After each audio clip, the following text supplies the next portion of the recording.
What do they really want? What kind of leadership do they deserve? They're the majority. Are they voting for the right people? It's interesting that right now as we speak, the trending topic on Twitter right now is Dustbin 2022. You've seen that as well. People talking about the leaders who should be dumped, the leaders who are not performing, but at the end of the day, they'll probably be recycled. But here's the thing, is it just talk as much? Because tomorrow we're going to go and elect the same people. The same people who were talking about Dustbin 2022. 22422 is the SMS line. Tell us your name and where you're texting from at Citizen TV Kenya, Trevor Mbija, @Zinzi_K, hashtag Daybreak. Let's bring up some of what you're saying right now online.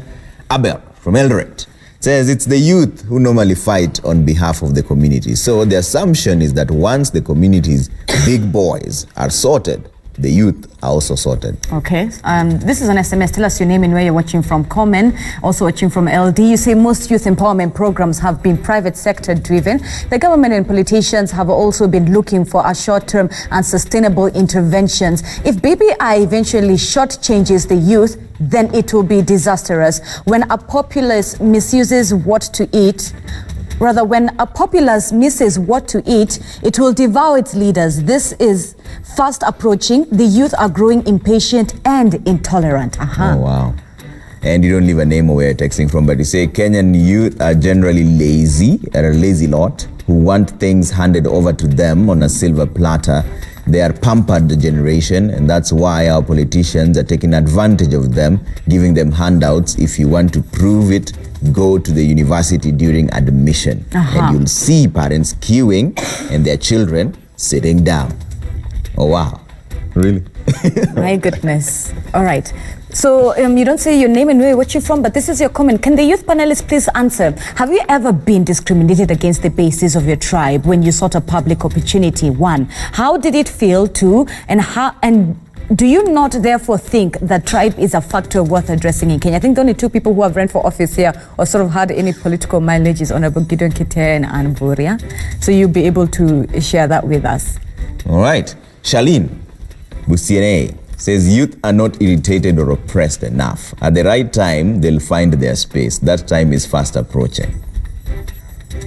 Let's take a look at Twitter, at Citizen TV, at Trevor Mbija, @Zinzi_K. Use the hashtag Daybreak. Zach, you say this is a Juakali hustler's youth's view.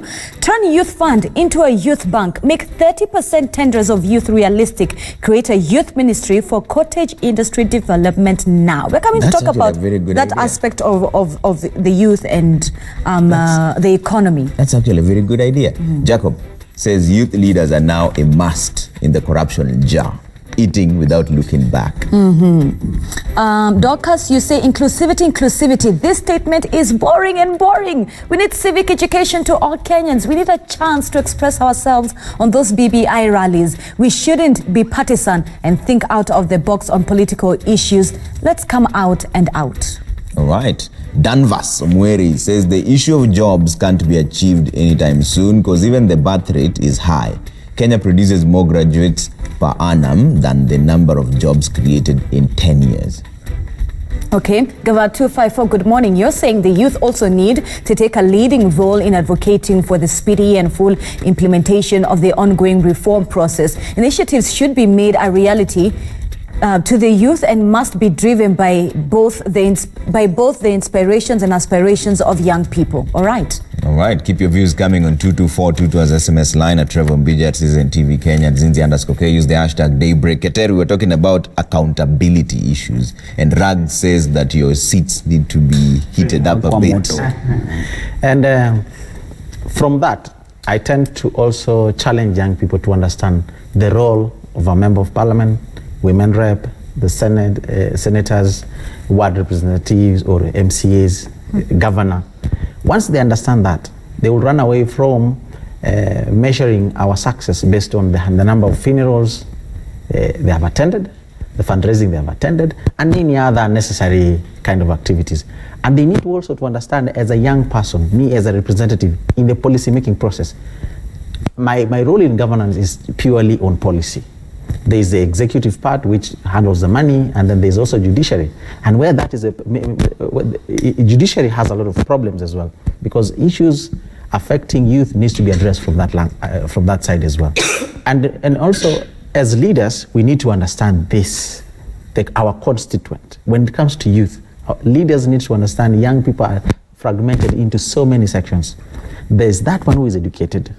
There's that one who is an insider, already in a position, who can inform decision making. There's a professional, that who wants to take a selfie with me, want to take a selfie with a member of parliament or a senator, only to put it there. And then hoping maybe when I hang around a member of parliament or a leader, I'll get an opportunity. And then there's that one who is very angry. All right, Gideon, let me pause you on that point. Yes. I'm going to fix your mic so you can then bring out that point very well. Nimo, let me come to you since you're holding the microphone. You've had the young people there talking about how this BBI, some young people feel that this BBI process is what we need. Others feel like, how will this BBI process help me when it comes to looking for my job, when it comes to helping me with my SME, etc. Let's now talk about that. The fact that even one person has said all these funds should be put together under one fund. We have the Kenya Youth Fund. We have the Youth Fund, rather. We have an entire ministry dedicated to the youth and women.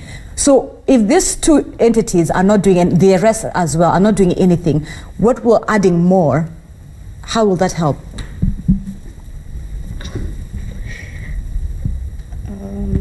I know. You want time on that one? Of some sort. I don't know how to answer that, because number one, obviously we are some of the youth are in support of BBI because of the inclusivity part and all. Yes. Some of us want borrowed ideas from Punguza Mzigo. Mm-hmm. You see, we are not fully. I cannot today come out and say I'm in full support of BBI, because we need to change a few things about the report. Yeah, go ahead. You see, so the issue here is involve youth. Yeah. We need to go to those rallies and speak for ourselves. Okay. You cannot tell us that BBI contains inclusivity and that youth will be included, because even in the current regime, there is inclusivity of the youth, right? So we want to speak for ourselves. When you're going for those rallies, we want to also go for those rallies and speak for ourselves. Okay. That is what we are saying. We want to be part of the process. Okay. Yes. And is this an institutional failure of some sorts? Do we need more institutions to help in the governance system, or shall we just revamp the ones that we have right now? I still believe that we do not need more institutions. We just need to revamp what is already there.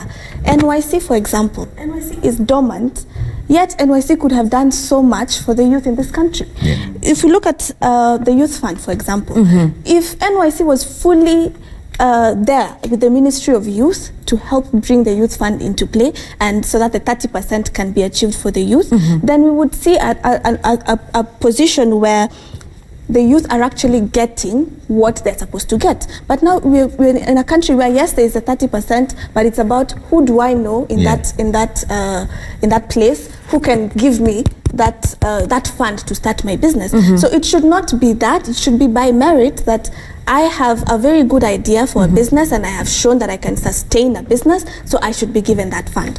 About accountability and about leaders being held accountable, it's about time that we, the people of this country, start holding our leaders accountable for all the things that they should do. And as we talked about, we need to have education.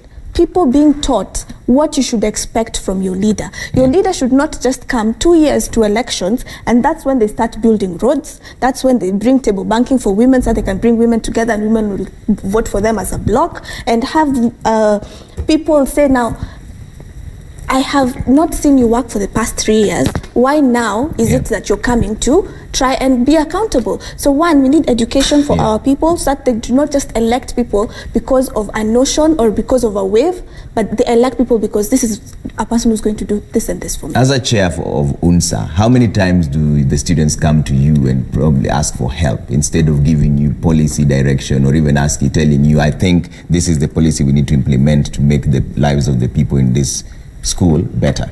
Because then that is where it begins. If the university students don't even look at you and what they see is money, And that's what they want, immediate cash, fast wins, and they don't talk to you about long-term solutions.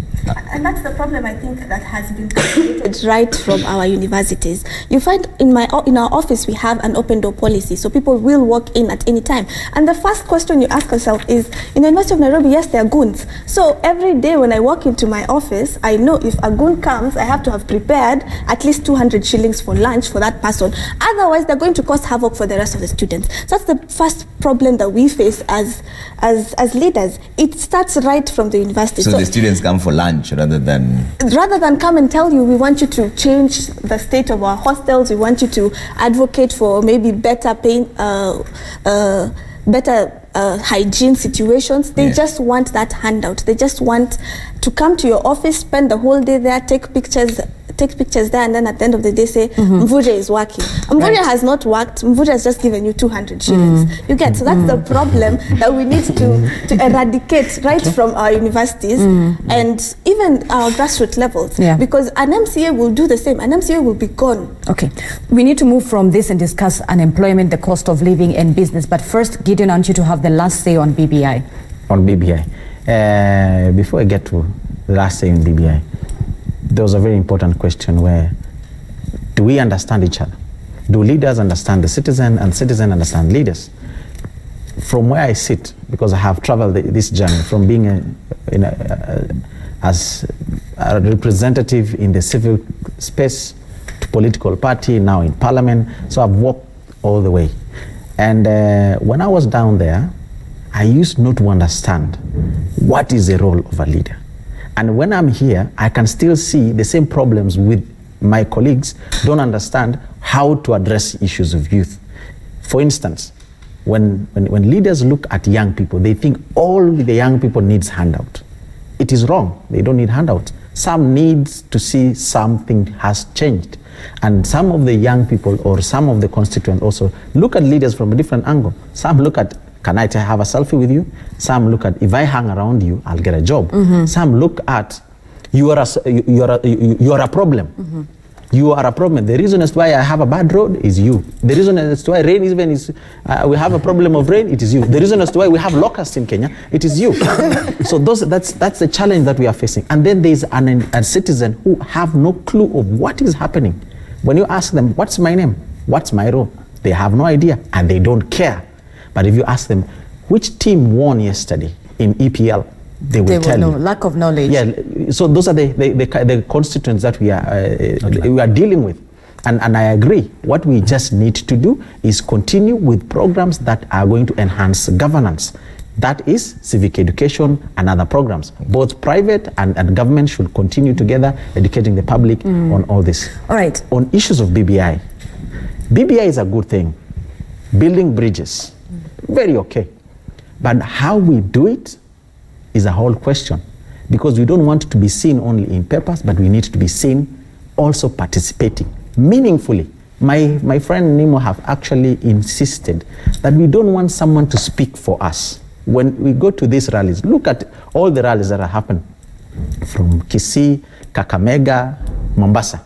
There is no young person who spoke on behalf of the young people. Very true. There was none. Does it mean that young people were not there? They were present everywhere. Anybody can speak on. At the podium, there were many youth. Some of us were present.